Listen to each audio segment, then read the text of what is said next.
Hello, सभी को नमस्कार। भाई जी, मैं आपसे एक निवेदन करना चाह रहा था कि उत्तराखंड में चार धाम यात्रा शुरू हो गई है और वहाँ पे इस टाइम यात्रियों की बहुत ज़्यादा भीड़ है और बहुत ज़्यादा भीड़ रहेगी भी। तो मेरा आप सभी लोगों से एक विनम्र निवेदन है। जो अभी मैं कल बद्रीनाथ जी के दर्शन करके आया, तो जो मैंने अनुभव किया, तो मैं आपसे सिर्फ इतना निवेदन करने जा रहा। देखो, आप यात्रा करने जा रहे, तो एक तो यात्रा को यात्रा के भाव से करें, उसे पिकनिक ना मनावें। पिकनिक आजकल की जो बाहर से लोग आए हैं या जो नई जनरेशन है यहाँ की भी है, वो पिकनिक बना रही उसे। लेकिन भगवान आपसे हाथ जोड़ कर निवेदन है, उसे तीर्थ ही रहने दें। दूसरी चीज़ क्या है कि गंदगी ना मचावें। हर बार बहुत लोग अपील करें, रजिस्टर बोर्ड लगे हुए हैं, लेकिन लोग मानते नहीं। आप एक शास्त्र में भी वर्णन है कि जो तीर्थ स्थान है, भगवान का स्थान है, उसे गंदा करने से, उसे जो गंदा करा जा, तो उसे गंदा करने से एक हत्या के समान पाप लगे।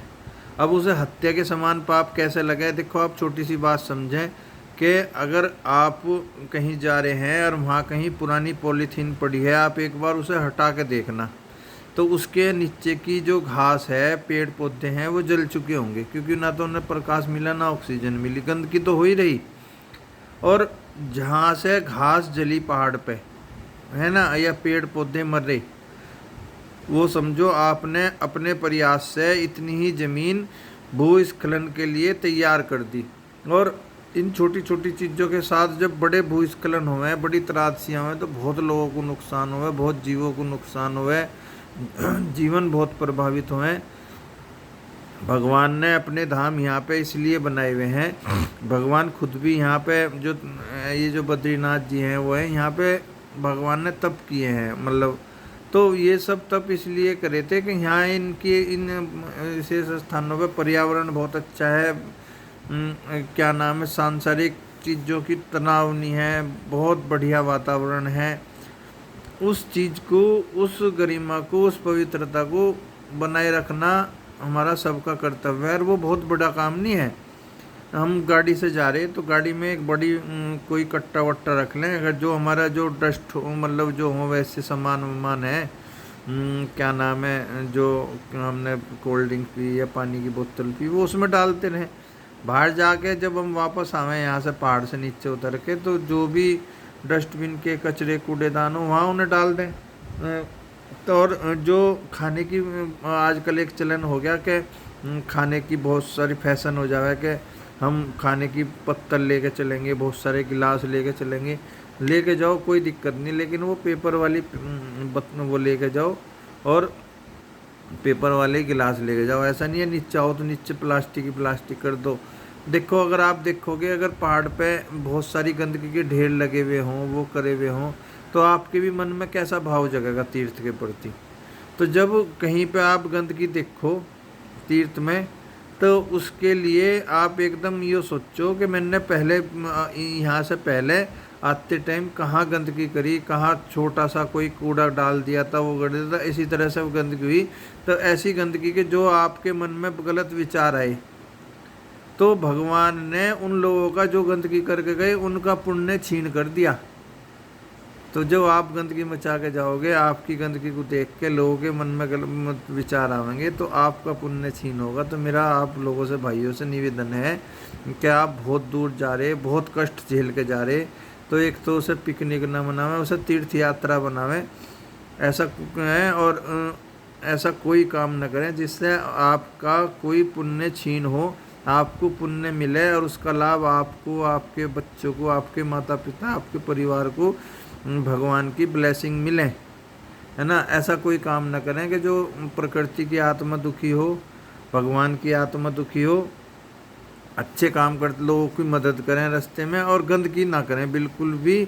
जो अपनी गंदगी है, अपना वो है, वो अपनी गाड़ी में अपनी जब आप रखोगे ना अपनी गाड़ी में, किसी कट्टे वट्टे में या किसी उस चीज़ में उन्हें दबा दबा के भर कर रखोगे, तो आप कोशिश करोगे कि यार कम करो, कम करो इस चीज़ को। तो अपने आप ही एक अनुशासन आ जाएगा। आप उसे ऐसा नहीं है कि गाड़ी को भर के ले जाओगे, जब आपको पता कहीं भी फेंक देना तो फिर तो आप दुनिया अगर मतलब 1 यूनिट गंदगी करनी तो आप 10 यूनिट कर आओगे। तो भगवान का धाम है, वहाँ पे लोगों में शास्त्रों में भी ज्योतिष में भी लोग कहे हैं कि अगर भगवान की के मंदिर में सफाई करोगे तो इस तरह से मुक्ति मिलेगी, इसके बुरे प्रभाव से उससे मुक्ति मिलेगी, भाग्य जगेगा। ये उत्तराखंड जो है ये तो पूरी एक देवभूमि है, ये पूरा देवालय है। तो जब आप इस देवभूमि में चरण रखो तो आप ये सोच के मन में अपने अंदर श्रद्धा से भर जाओ कि हम एक देवभूमि में आगे, भगवान के घर आगे। तो उस भगवान के घर की गरिमा उसी तरह से रखें जो भगवान के घर में बनाई जावे। इसे बिल्कुल, और जिन्हें पिकनिक मनाना, वो पिकनिक ऐसे टाइम पे लोग यात्रा करना आ रहे, आप उन्हें भी उनकी पूजा में, उनकी साधना में खलल गिरोगे अगर इस तरह से करोगे। बहुत जगह है पिकनिक मनाने के लिए, बहुत जगह है। अब थोड़ा सा मेरा आप सभी से निवेदन है कि भगवान बहुत बड़ी चीज़ है, भगवान के घर में ऐसी गंदगी ना करें, भगवान के प्रति आस्था रखें। और आस्था का मतलब ये नहीं है कि वहाँ जाके तुमने खूब नाटक कर लिया, नाच लिए, गा लिए, अगर वहाँ तुम 500 रुपये का प्रसाद चढ़ाया है बाहर करके गंदगी। भगवान अपना घर में, अगर तुम्हारे घर में भी कोई आवे और तुम्हारे घर में आकर तुम्हारे यहाँ खूब फल वल लेके आवे और बाद में तुम्हारे यहाँ गंदगी करके चले जावे, उसके बच्चे कहीं कुछ गिर जावे, कभी कुछ गिर जावे, जो तुम्हारे यहाँ रखा हुआ उसे अस्त व्यस्त कर जावे, पहले तो तुम्हारे मन में कुछ कहने के नहीं बुरे भाव आएंगे। ज़्यादा और करेंगे तो फिर वो होगा। अब बाद में या तो वो तुम्हें कह देगा, नहीं तो बाद में कहेगा उनको, बाद में यार बहुत बुरे आदमी थे। भगवान बुरा जब कहेगा तो तुम उसे संभाल नहीं पाने के। तो मेरा इसलिए आप सभी से निवेदन है कि पहाड़ पे जब भी आओ, उत्तराखंड में जब भी आओ, 4 धाम यात्रा और किसी भी तीर्थ में जाओ तो तीर्थ को तीर्थ मानने, भगवान का घर मानने, भगवान के प्रति अगर आस्था है तो गंदगी ना करें, जो लोग आए हुए हैं उनका सहयोग करें। और ये भी एक बहुत बड़ा सहयोग है, अगर हम गंदगी नहीं करने के तो वो जो लोग भाव से आए तो उन्हें वो करें, उनका भी ये सहयोग होगा, क्योंकि उन्हें गंदगी देखने को नहीं मिलने की, उनका मन विचलित नहीं होने का, उनका मन खराब नहीं होने का। और ऐसा नहीं वहाँ डस्टबिन में फेंके हो, वहाँ भी वे क्या करेंगे, उनके डस्टबिनों को खाली करके कहाँ लेके जाओगे। 300 किलोमीटर 300 350 किलोमीटर की अगर नित्य तो आने से रहे हमारे पहाड़ी गंदे होंगे। तो मेरा आप सभी लोगों से निवेदन है भाई जी, प्लीज़